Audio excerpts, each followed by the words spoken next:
Semangat pagi sahabat Tunas Daihatsu. Selamat datang di podcast weekend kali ini. Hari ini spesial karena Mintu bawa dua teman Mintu ya. Ada bintang tamu. Yang sebelah kiri dengan Mas siapa? Dengan Renaldo. Dan ibu yang di belakang. Panggil Saf aja, halo. Panggil Saf. Emang kebetulan duduknya di saf belakang ya Bu ya? Iya. Betul sekali Mas. Hari ini kita mau perjalanan ke Rene Coffee ya? Iya. Iya betul. Daerah Pondok Rangon. Gak enak nih kalau selama perjalanan nggak ngobrol nggak sih Dot? Betul, Ya, betul. Iya. Kebetulan gue manggil dia Dodot, panggilan sayang ya. Iya. Yang dibawa ke sini Oh, iya. dong. Iya. Sebenarnya gue pengen tanya apa yang selama ini dalam dunia sales mobil tuh gue pengen dapet POV dari seorang orang yang apa ya melek investasi dan money management gitu. Dan Oke. gue manggil lo kesini tuh karena lu proper gitu. Oke. Begitupun juga Savera gitu kan. Oke.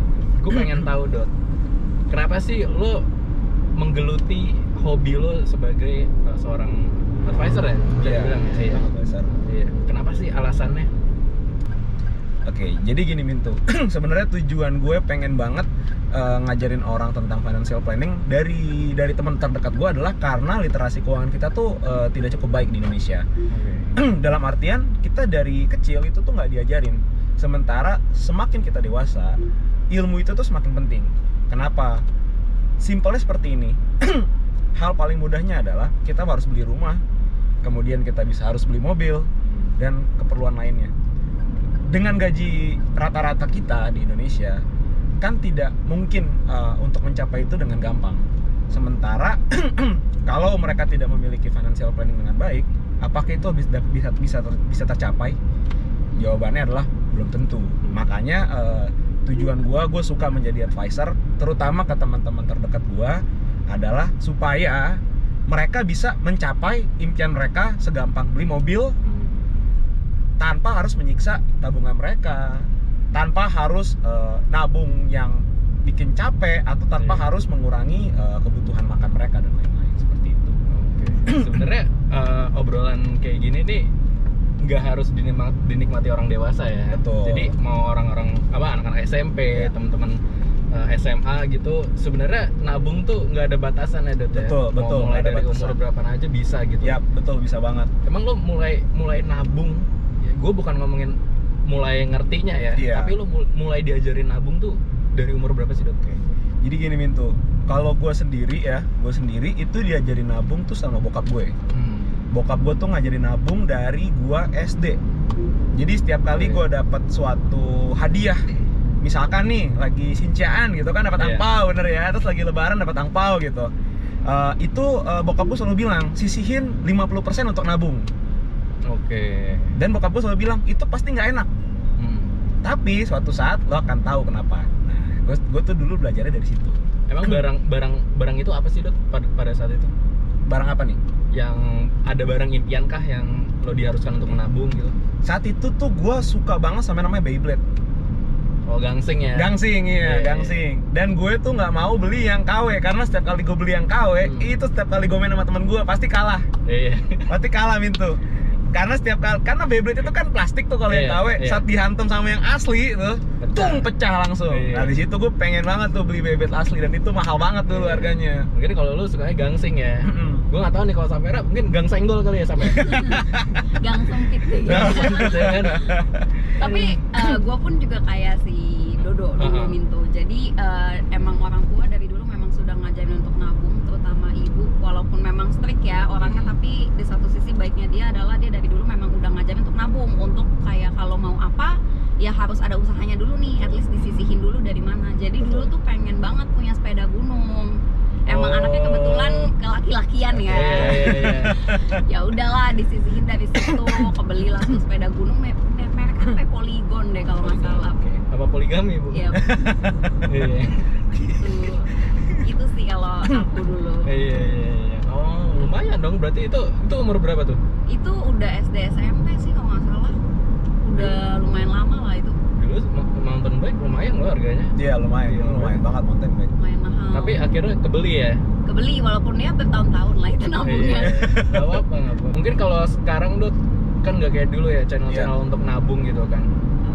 Katakanlah sahabat-sahabat Daihatsu di sini nih baru banget pengen nabung gitu, tapi bingung, mas saya sih nabung di rekening doang gitu. Kira-kira channel apa Dut yang lo bisa bagi nih ke teman-teman? Ini Mintu sebelumnya tanya dulu ya, channel ini maksudnya instrumen kali gitu ya, ngomongin instrumen ya. Jadi gini Mintu, buat teman-teman sahabat Daihatsu juga, nabung sebenarnya paling gampang nomor satu adalah di tabungan. Itu benar. Cuman kan kadang kalau di tabungan kita suka mikir nih, wah kita kemakan biaya admin salah satunya. Nah mungkin kalau kalian suka nabung, memang sukanya nabung gitu ya, yang ditaruh duitnya terus didiemin aja, mungkin kalian bisa coba yang namanya reksadana. Nah apa itu reksadana? Simpelnya adalah kalian tuh titipin uang ke salah satu manajer investasi, yang manajer investasinya itu tuh nanti ngaturin uang kalian gitu. Jadi kalian terima jadi nih, tiap hari naik berapa untungnya, setahun berapa, kayak gitu. Nah gitu Mintu, biasanya kalau untuk yang instrumen termudah itu di reksadana. Berarti untuk starter ya. Untuk starter betul. Gitu. Atau bisa coba ini nggak sih, digital bank ya, mungkin yang sekarang lagi naik juga. Betul, bisa banget. Karena biasanya digital bank yang lagi rame saat ini nih nawarin bunga yang cukup tinggi ya, Safera ya. Lumayan. Tanpa memotong admin, biasanya seperti itu. Kira-kira apa aja tuh yang digital bank yang udah ada gitu? Bank Jago ya. Iya, salah satunya mungkin Bank Jago, kemudian ada Cbank. Nah, Cbank itu dia bisa ngasih 6%. Itu lumayan sekali untuk untuk tabungan ya, karena seperti yang kita tahu di kondisi sekarang bunga tabungan tuh cukup kecil ya, tapi Cbank ini berani memberikan bunga yang cukup tinggi gitu, sahabat Daihatsu gitu. Mungkin kalau beli rumah terlalu besar kali ya nominalnya, tapi gue pengen tahu orang-orang yang beli mobil nih, ya kan, kadang ada aja promo-promo yang DP-nya tuh kecil Dot. DP-nya kecil tapi pasti angsurannya gede dong. Betul. Mungkin udah terlanjur untuk DP, sehingga mau nggak mau dapat angsuran yang nominalnya cukup tinggi, wah gitu ya. Survive versi lu gimana sih Dot? Survive versi gue ya. Iya. Kalau gue pastikan saat orang memutuskan untuk melakukan cicilan nih Mintu, dia pasti sudah berhitung ya. Walaupun cicilannya besar, pasti dia sudah melihat bahwa oh ini cuman sekian persen dari penghasilan gue. Let's say lah misalkan itu 50% dari gaji dia. Nah, tapi selain kebutuhan hidup, kita pasti punya yang namanya needs, wants maksudnya, kemauan. Nah, survive versi gue adalah gue harus menahan wants-nya gue itu Mintu. Jadi kalau gue ngerasa sudah, oh ini cicilannya terlalu besar, ini sudah memangkas cukup dari penghasilan gue tiap bulan, maka gue akan mengurangi keinginan gue, sehingga gue bisa fokus untuk menyelesaikan cicilannya terlebih dahulu beserta penghidupan gue untuk beserta keluarga gue. Barulah setelah nanti selesai cicilannya, baru gue akan menghabiskan uang gue ceritanya untuk wants gue. Jadi gue tahan dulu nih, yang penting hutang ini selesai dulu, jangan sampai telat gitu. Karena teman-teman harus ingat, kalau kalian telat itu tuh harus ada bunga yang dibayarkan. Nah itu kan akan membuat kalian rugi tentunya. Jadi kalau kalian sudah memutuskan untuk gue akan mengambil cicilan, make sure bahwa kalian itu nggak boleh telat. Memang porsi yang seharusnya gimana sih Dok? Porsi seharusnya. Ini disclaimer ya, dari tadi gue lupa ngomong disclaimer. Jadi porsi yang tepat sebenarnya cicilan itu tuh tidak boleh di atas 30% dari penghasilan kita. Jadi kalau udah 30% itu tuh sudah maksimum. Contohnya gini, misalkan Mintu punya penghasilan dalam sebulan misalkan 10 juta. Berarti total cicilan yang boleh gitu ya, atau total hutang gitu ya tiap bulan yang harus kita bayarkan adalah maksimal 3 juta. Kenapa seperti itu? Karena tadi yang seperti saya bilang sebelumnya, kita punya kehidupan dimana kita butuh makan, bayar listrik, bayar lain-lain ya gitu. Ditambah kita punya yang namanya kondisi tidak terduga gitu. Kalau seandainya kita membayar cicilan lebih dari 30%, kita bicara misalkan 50%, berarti 50% sisanya untuk kita hidup, untuk menghidupi anak, istri, diri kita sendiri, rumah dan lain-lain. Seandainya ada keadaan yang mendesak, keadaan yang tidak pernah kita duga, maka itu akan membebankan diri kita. Otomatis kita harus tambah cicilan lagi ya, kita minjem lagi gitu, dan itu tidak disarankan banget teman-teman, makanya maksimal 30% aja gitu. Karena kalau udah lebih dari itu benar-benar ganggu semuanya ya. Betul, mengganggu banget. Iya, bisa merusak cash flow kita. Kalau dari lu nih Saf, lo kan sebagai perempuan ya, yang nantinya akan menikah gitu kan, ada sosok kepala keluarga. Kira-kira menurut lo gitu, ini agak sensitif nih, tapi menurut lo sebagai wanita perlu nggak sih tahu banget untuk hal-hal seperti manajemen keuangan, manajemen investasi? Menurut lo seberapa pentingnya Saf? Itu menurut gua penting banget sih, karena di zaman sekarang kalau kita sebagai wanita buta nih, nggak tahu apa-apa gitu kan soal manajemen investasi, ya akan susah ke depannya gitu. Ya kita nggak ngomongin kayak harus ngerti kripto atau saham, enggak, tapi at least kayak kita tahu let's say setiap bulan penghasilan kita berapa, penghasilan suami berapa, itu larinya kemana aja kita harus tahu, dipetakinnya untuk apa kita harus tahu. Betul. Kalau ada cicilan juga nanti mungkin kita harus hitung-hitung lagi, karena ya benar tadi yang lo bilang, cicilan tuh nggak boleh lebih dari 30% karena bakal ngerusak cash flow per bulannya untuk kita gitu. Itu sih kalau dari gue. Tapi kalau nanti udah berkeluarga gitu, akhirnya memutuskan untuk nyicil mobil gitu, lo bakal bantu nggak?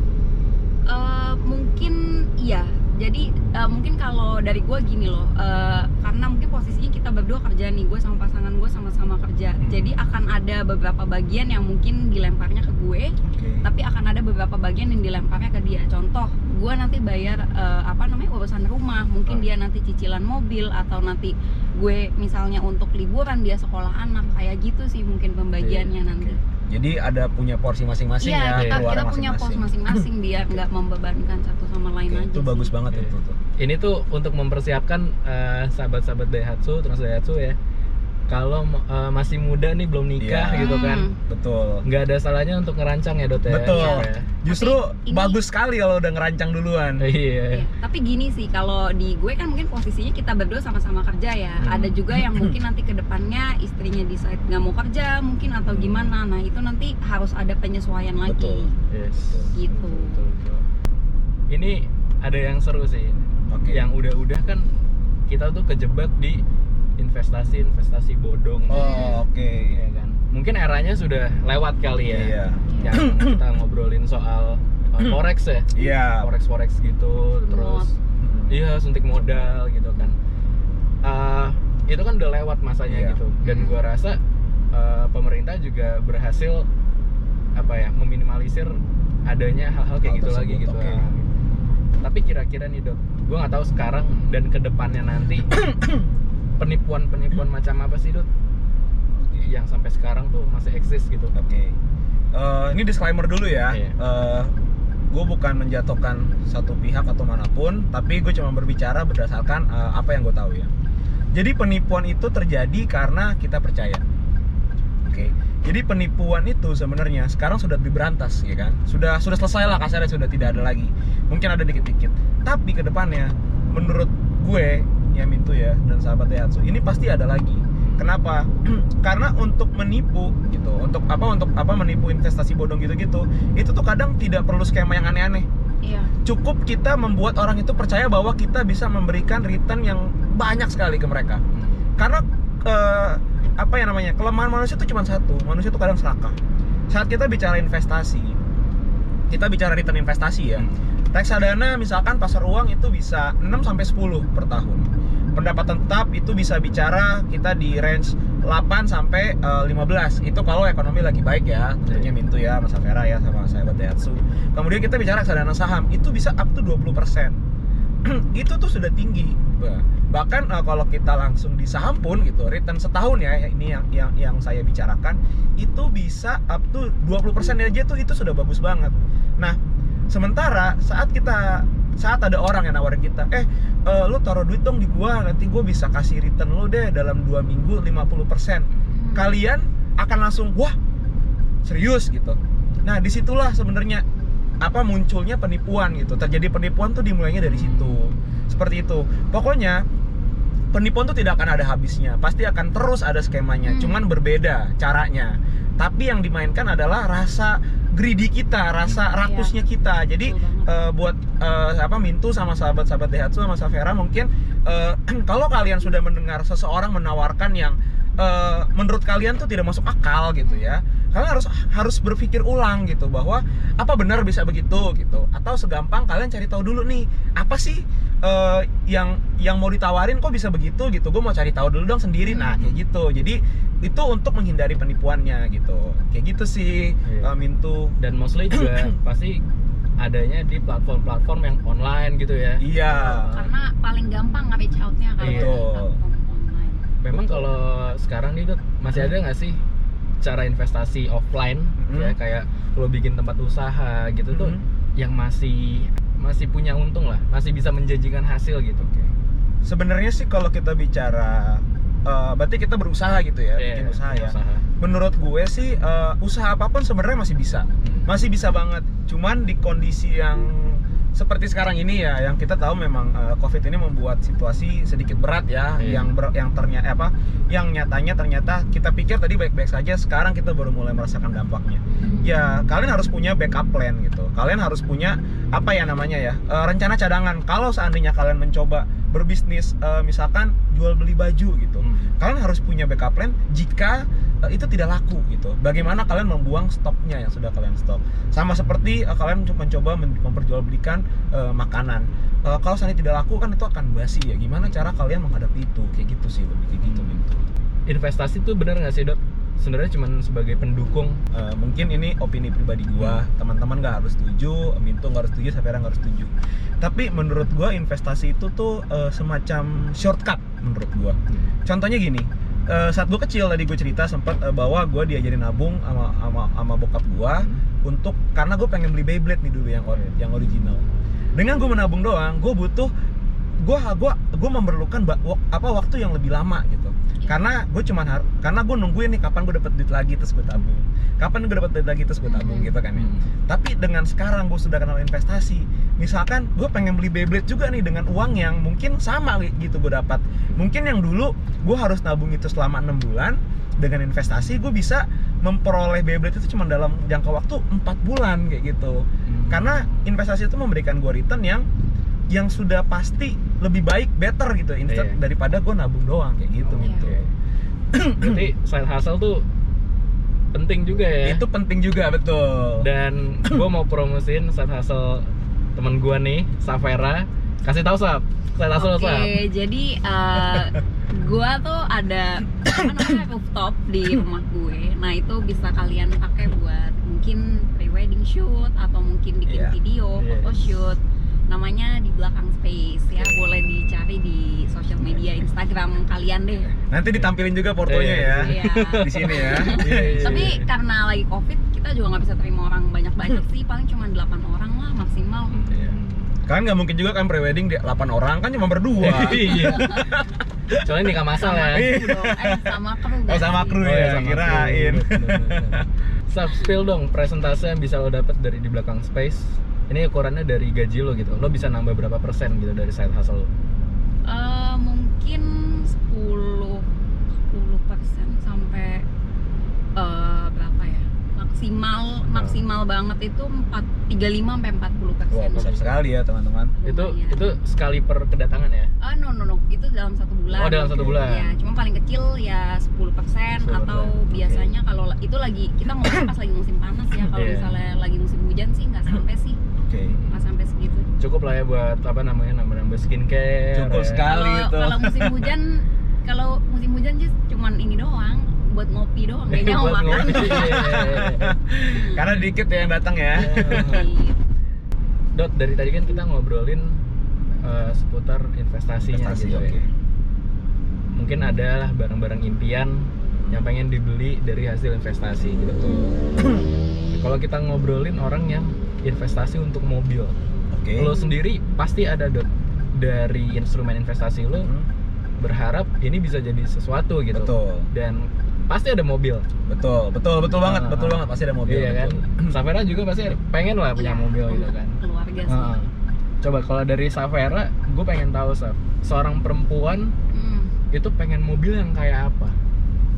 Sebenarnya depends nih, kalau misalnya ngomongin untuk diri sendiri, pengennya yang compact ya, yang maksudnya tidak terlalu besar lah ya untuk gue, karena gue kan mobility lumayan tinggi sehari-hari.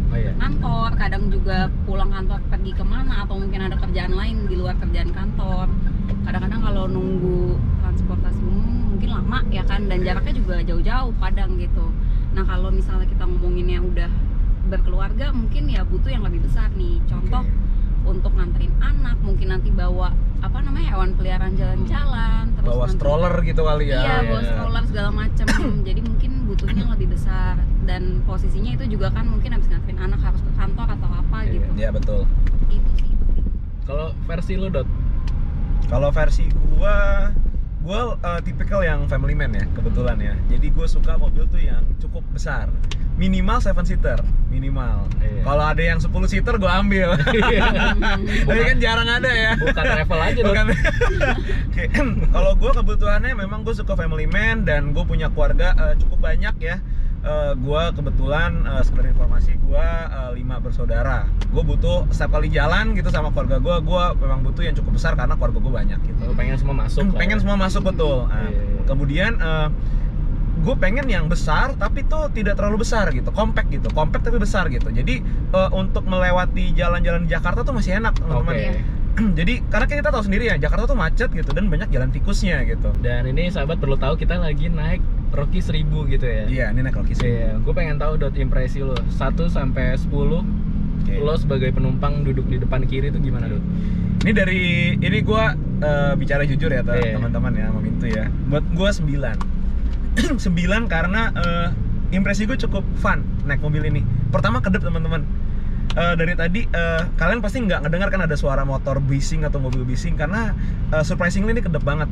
Terus yang kedua, joknya ini menurut gue back supportnya tuh lumayan dalam sampai sini. Bagus ya ini ya? Lumayan bagus. Jadi body roll. Jadi setiap kali Mintunya tadi ada belokan atau apa, gue bisa tertahan dengan baik di sini gitu. Dan untuk gue yang badannya cukup besar ya, kalian bisa lihat, ini masih terasa lega sekali. Enak banget buat gue. Kalau lu Saf di belakang sana? Mungkin kalau dari rating ya 8,5/10 kali ya. Iya, karena lo belum nyobain di depan kan? Iya, belum nyobain di depan. Kalau gue sendiri gue lebih tertarik sama feature apa ini, radio atau apa sih? Pokoknya nggak ada radionya. Apple CarPlay ini ya? Iya, ini bisa connect sama Spotify, terus ada Maps-nya juga, connect ke handphone kita. Ini fun banget sih. Buat lo yang nanti sibuk tuh ngebantu banget lah ya. Cukup ngebantu daripada harus buka-buka handphone, nempelin apa sih biasanya kalau yang dijual di marketplace tuh di dashboard. Iya, betul. Ya kan, sticky notes gitu ya. Iya, nggak mungkin sticky notes banyak di sini kan. Gurita nggak sih namanya? Iya, gurita. Bener. Nggak kerasa nih Dot, kita sudah mau mendekati tempat tujuan Dot. Betul. Dan ini ada pertanyaan sekaligus ajakan sih. Gimana caranya lo bisa nyemangatin sahabat-sahabat Tunas Daihatsu untuk bisa nabung, untuk bisa mengatur money management gitu. Bisa nggak lo kasih motivasi kenapa harus menabung dari sekarang? Kenapa harus menabung dari sekarang? Gue kasih ke kalian satu motivasi. Semakin kalian nunda nabung, semakin ketunda juga hal impian yang kalian mau capai. Betul. Jadi kalau kalian nabung lebih cepat, akan lebih cepat juga impian kalian tercapai. Seperti itu sih. Sesimpel itu ya? Sesimpel itu, betul. Dan kalau versi Safera? Sebenarnya mirip-mirip Dodo ya, cuman kalau gue mungkin tambahannya dengan kalian nabung, sebenarnya gini loh, kalian kan setiap bulan mungkin punya penghasilan, dan penghasilan kalian itu tuh sebenarnya kalau untuk gue, nggak cuma untuk gue gitu, jadi sebenarnya ada masa depan kita juga di situ. Ada mungkin untuk orang lain juga, untuk charity, untuk orang tua segala macam. Jadi ya pinter-pinternya kalian lah untuk bagi uang itu gimana gitu, biar masa depan kalian juga tuh nggak yang kosong banget, jadi kalian susah banget di masa depan. Jangan sampai kayak gitu. Gitu sih. Oke, kalau gitu sahabat, ini Mintu dan teman-teman juga udah mau sampai tempat tujuan. Jadi kita selesain di sini ya. Iya. Makasih ya. Terima kasih sudah mengundang kita untuk podcastnya. Terima kasih Dodo, terima kasih Safera, dan sampai jumpa di podcast selanjutnya dengan bintang tamu yang tentunya lebih menarik. Bukan maksudnya nggak menarik nih lo ya. Awas lo ntar komen, dia suka gitu, suka overthinking dia. Oke sahabat, sampai jumpa di podcast Jumpa. selanjutnya. Dah. Tunas delivering happiness.